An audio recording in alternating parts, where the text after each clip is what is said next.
ሰዓቱ እየሄደ ነው። በየቀኑ በየሰከንዱ ህይወት ወደፊት እየተጓዘች ነው። ብዙ ሰዎች ስኬትን ይመኛሉ፣ ማሸነፍን ይፈልጋሉ።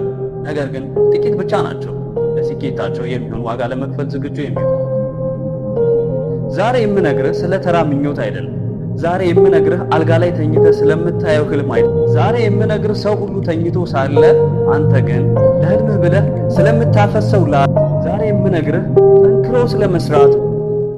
ያለ ከባድ ስራ ወደ ፈለክበት ህይወት ጫፍ መድረስ አትችልም። ስለዚህ ራስህን አዘጋጅ። ምክንያቱም እውነተኛ ትግል የሚጀምረው ከአሁኑ ከዛሬ ጀምሮ ነው። ጠንክሮ መስራት ህመም አለው። ሰነፎች ነገ ሰራዋለሁ እያሉ ሰበብ ይደረድራሉ። አንተ ግን ዛሬውኑ አሁኑኑ መጀመር አለብን። ጓደኞችህ ሲዝናኑ፣ ሲጨፍሩ፣ ጊዜያቸውን በከንቱ ሲያባክኑ፣ አንተ ግን ያንን ሁሉ መስዋዕት አድርገህ በብቸኝነት መስራት መጀመር ይኖርብሃል። አንዳንዴ ይሰለችሃል። አንዳንዴ ለምን ይሄ ሁሉ ይደርስብኛል ብለህ ልትደክም ትችላለህ። ነገር ግን አንድ ነገር ልንገርህ፣ ዛሬ የምታሳልፈው ህመም ነገ የምትቀናጀው ድል መሰረት ነው። ህመሙ ጊዜያዊ ነው፣ ስኬቱ ግን ዘላለማዊ ነው። ምርጫው ያንተ ነው ወዳጅ። የጊዜያዊ መዝናናት ባሪያ መሆን ወይስ የነገ ንጉሥ ለመሆን ዛሬ መታገል? ህልምህ ዋጋ ካልከፈልክለት ህልምህ ራሱ መስዋዕት ሆኖ ይቀራል። ብዙ ሰዎች ስኬታማ ሰዎችን ሲያዩ እሱ እኮ የታደለ ነው ተሰጥቷለሁ ይላሉ። ነገር ግን እውነታው ይህ አይደለም። ጠንክሮ የማይሰራ ተሰጥቶ ጠንክሮ ከሚሰራ ተሰጥቶ ካለው ሰው ሁል ጊዜ የተሻለ ነው። ተሰጥቶ መነሻ ብቻ ነው፣ መድረሻ ግን ጠንክሮ መስራት ነው። ማንም ሰው በነፃ ስኬታማ አልሆነም።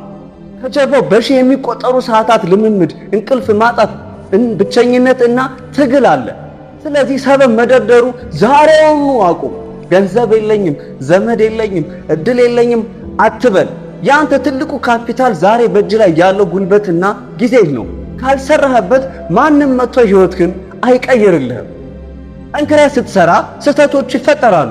ትወድቃለህ፣ ትከስራለህ። ሰዎች አይሆንም ብለው ይሳለቁብህ ይሆናል። ነገር ግን ውድቀት ማለት ማቆም ማለት አይደለም።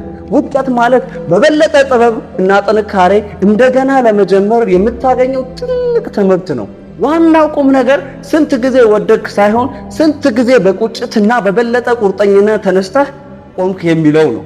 ያንተ ጥንካሬ የሚለክ ነገሮች በተመቻቹልህ ጊዜ ሳይሆን ሁሉም ነገር በጨለመብህ ሰዓት ወደፊት ለመራመድ በምትሄደው እርምጃ ነው። ውድቀት ግን የስኬትህ መጀመሪያና መወጣጫ አድርገው። አሁን የምትሰማኝ ወዳጄ፣ ተነሳና ህልምህን ለመኖር ጀምር። ዛሬውኑ ስራህን ጀምር። ነገ የምትፈልገውን ህይወት ለመኖር ዛሬ መስራት ያለብህ በሙሉ ቁርጠኝነት ስራ። ያንተ ቀን ይመጣል። የለፋህበት እያንዳንዱ ጠብታ ላብህ ነገህን ታገኛለህ። ያለ አንተ ውጤት ለማለት